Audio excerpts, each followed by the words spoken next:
Física. Máquinas de vapor.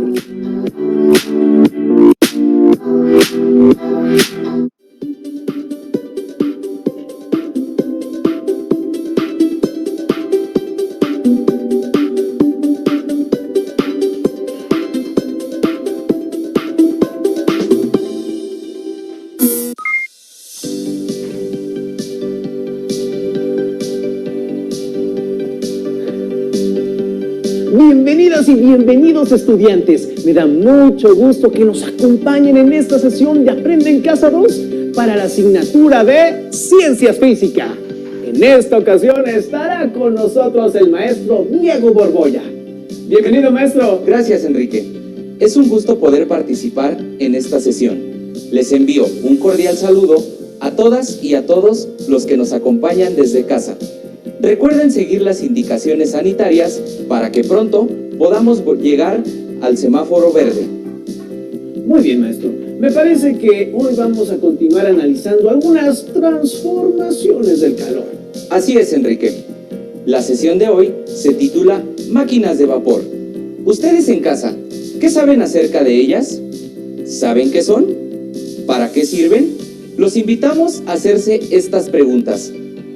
No olviden tener a la mano su cuaderno, libro de texto, lápiz o pluma para que puedan anotar las preguntas que se mencionen, así como las ideas principales que identifiquen y las posibles dudas que les surjan a lo largo de la sesión. Después podrán consultar su libro de texto u otras fuentes confiables de información con las que profundicen más sobre lo que aquí se analice. Ya me quedé pensando, maestro, en las máquinas de vapor. El nombre me es muy familiar, pero ahora que lo pienso no sé bien qué son o cómo funcionan. Para adentrarnos en las máquinas de vapor, es necesario preguntarnos, ¿qué es una máquina? Enrique, ¿tú sabes lo que es? Pues yo pienso que una máquina es algo que realiza alguna actividad. Por ejemplo, una máquina de coser o un tren, incluso un automóvil. Muy bien, ¿podrás decirme qué tipo de energía utiliza la máquina de coser? Utiliza energía eléctrica y la usa para mover la aguja, porque bueno, genera un movimiento, entonces transforma la energía eléctrica en mecánica. Así es. Podemos decir que una máquina está conformada por un conjunto de elementos que pueden ser móviles o fijos. Estos elementos permiten dirigir, regular o transformar energía para llevar a cabo un trabajo. Nosotros utilizamos muchas máquinas donde la energía resultante es mecánica, la que nos permite llevar a cabo distintos trabajos. Entonces, la máquina de coser transforma energía eléctrica en mecánica. Y los otros ejemplos que mencioné, el tren, el automóvil, ¿qué tipo de energía usan?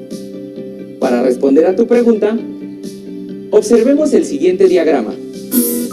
Este es el principio que usan los trenes a vapor.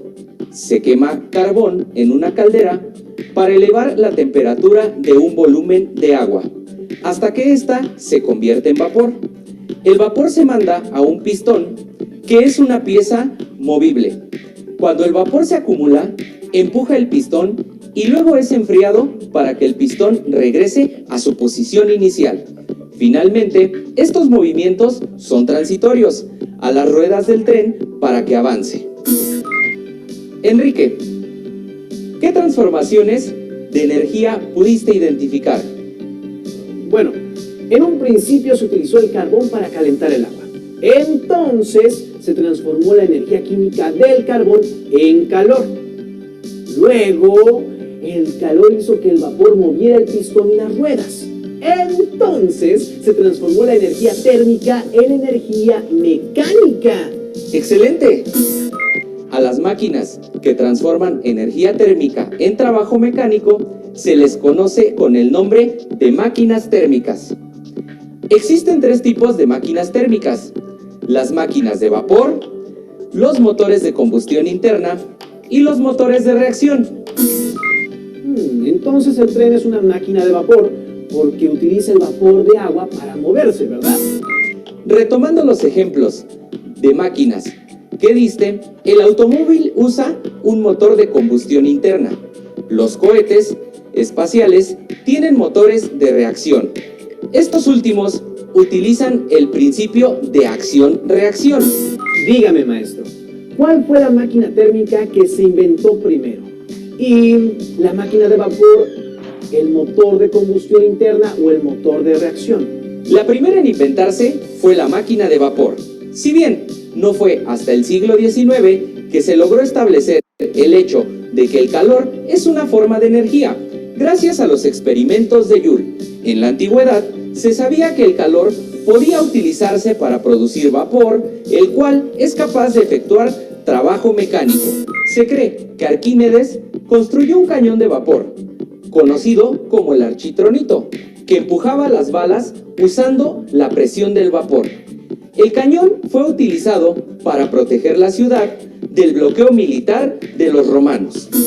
Se han encontrado manuscritos donde se observa que Leonardo da Vinci estudiaba las propiedades de esta máquina de vapor, inventada por Arquímedes. Entonces, desde épocas muy antiguas se han utilizado las máquinas de vapor. Yo pensaba que era un invento de la época moderna. Así es, se pueden encontrar algunos ejemplos muy antiguos. En el siglo I de nuestra era, el inventor Herón de Alejandría construyó un dispositivo llamado Eolípila. Creo que la conozco. Era una esfera hueca conectada a una caldera. El vapor que se producía salía por unos tubos que estaban en la esfera y hacían que ésta girara. Pero creo que la eolípila no servía para producir ningún trabajo. En efecto, no producía ningún trabajo. Era más bien un juguete. Hubo muchos intentos de adaptar la eolípila para realizar algún trabajo, y durante muchos siglos se intentó utilizar el vapor para realizar tareas. Fue hasta 1687 que Denis Papin, un físico francés, publicó un tratado en el que se describía una máquina que funcionaba gracias a un pistón afectado por vapor. Su máquina utilizaba el movimiento del pistón para levantar una pesa. A partir de aquí, los avances se dieron cada vez en menor tiempo. En 1698, en Inglaterra, Thomas Savery diseñó una máquina de vapor para elevar el agua de unas minas. Su bomba de agua trabajaba con altas presiones y con frecuencia provocaba accidentes. En 1705, Thomas Newcomen perfeccionó la máquina de Savery. Para evitar los problemas que tenía la bomba de agua, Newcomen propuso manipularla a distancia, utilizando la fuerza del vapor. Por último, en 1770, James Watt presentó un modelo de máquina de vapor que mejoraba la de Thomas Newcomen. Esto ya parecía clase de historia, maestro, aunque es increíble cómo fueron evolucionando. Se hicieron cada vez más grandes y productivas. Sí, tienes razón, pero es importante comprender que las máquinas de vapor no son necesariamente un invento que se construyó hace algunos siglos. Como pudimos observar, las máquinas de vapor se han utilizado cuando menos 2000 años. Tengo entendido que la revolución industrial del siglo XVIII no hubiese sido posible sin el poder de las máquinas de vapor que, con su motor de combustión externa, se convirtieron en las primeras de uso generalizado.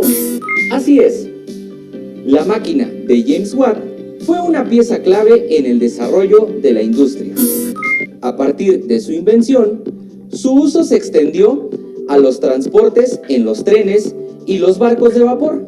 Además, se aplicaron a la industria textil y la siderurgia. Así es, maestro. Tengo entendido que entre 1850 y 1890 en la Ciudad de México se trazaron rutas de transporte público y privado de barcos de vapor. El primero en llegar se llamó Esperanza y fue un símbolo de modernidad. Sin embargo, con la introducción de los ferrocarriles y la desecación de los lagos, las embarcaciones de vapor dejaron de navegar. ¡Qué interesante!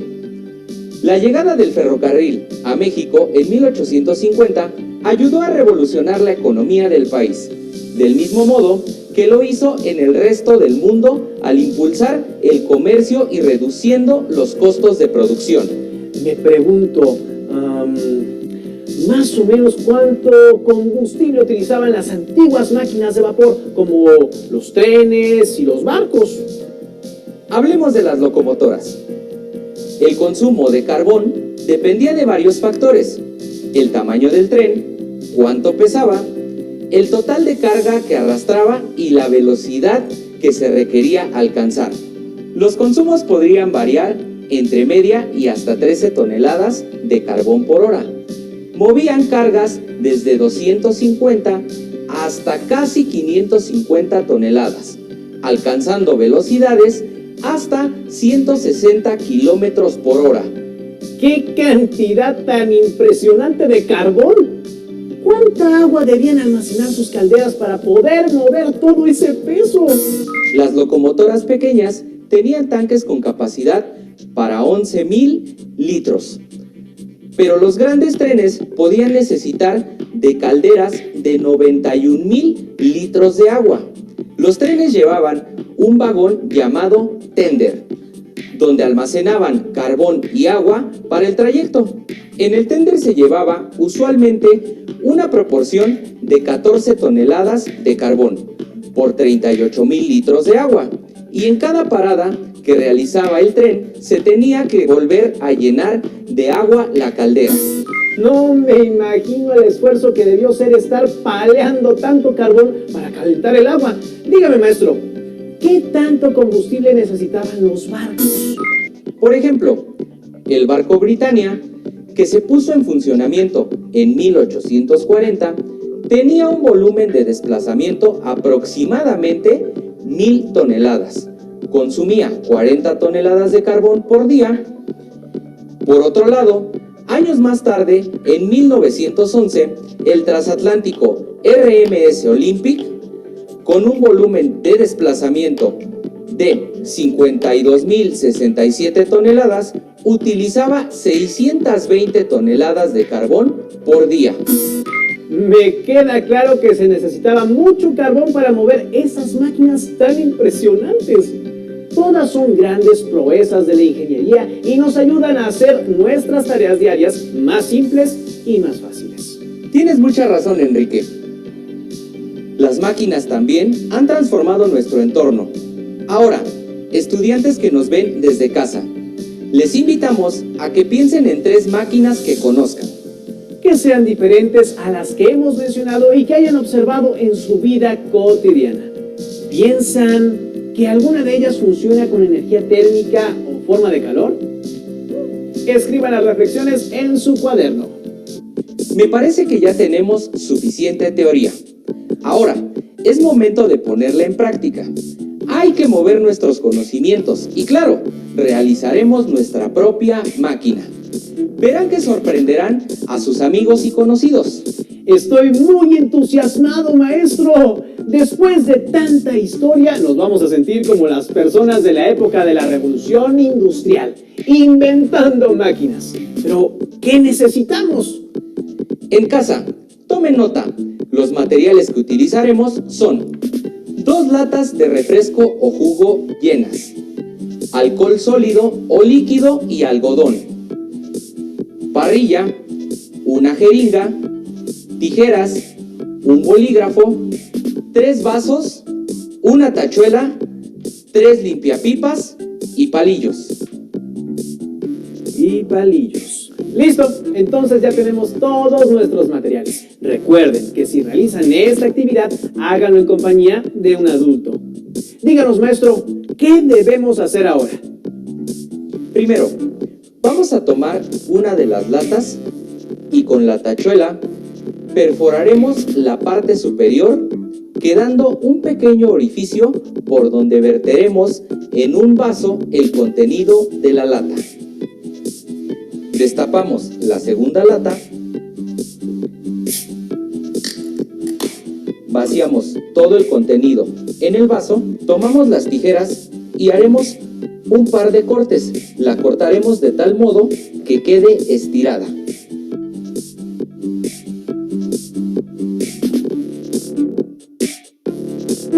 Listo. Ahora, trata de enrollarla en sentido inverso a como es, al revés, para que nos quede una superficie plana. Puedes tomar uno de los vasos y colocarlo sobre la lata extendida. Después, toma tu pluma y marca una circunferencia en la lata que tienes extendida.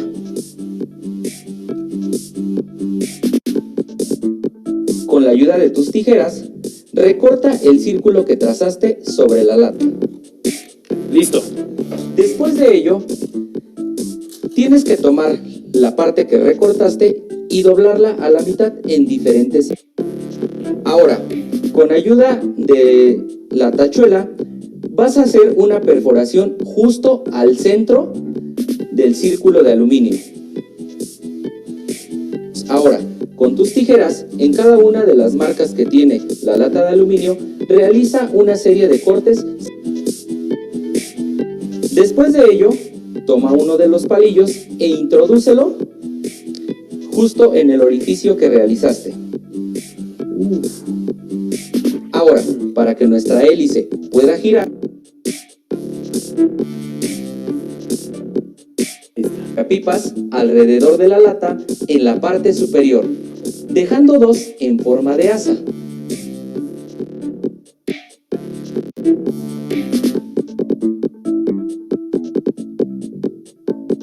La jeringa y la introducimos en la botella para succionar agua.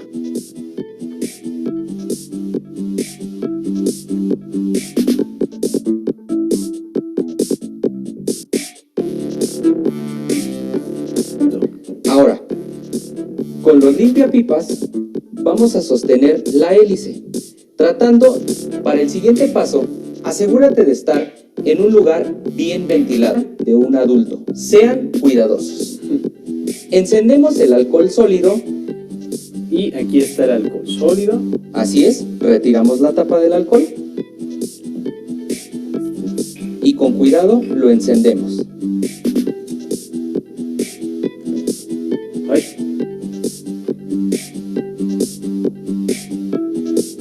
¿Así? Correcto. Creo que te acabas de olvidar de un paso. Fíjate, este fenómeno ocurrió porque al colocar la lata sobre el alcohol, aislaste el oxígeno y por tanto la llama se extinguió. No te preocupes, para eso podemos utilizar el resto de la lata que nos sobró. Ya sé. Esta tapa. Así es, solo con las tijeras retiraremos la parte inferior alrededor de la lata o de la circunferencia que nos quede. Realizaremos algunos cortes para que entre el oxígeno y evite que la llama se extinga. Entonces, ponemos esto debajo. Sí, mucho cuidado porque corta. Ahí está. Listo.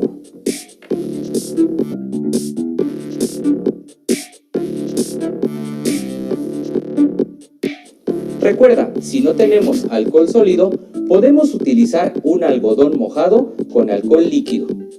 Esperemos un momento y una vez que el agua comience a evaporarse, la hélice va a moverse.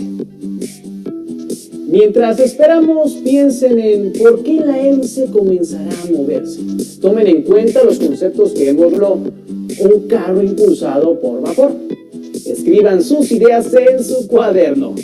Como vieron, este es un experimento que pueden realizar en casa.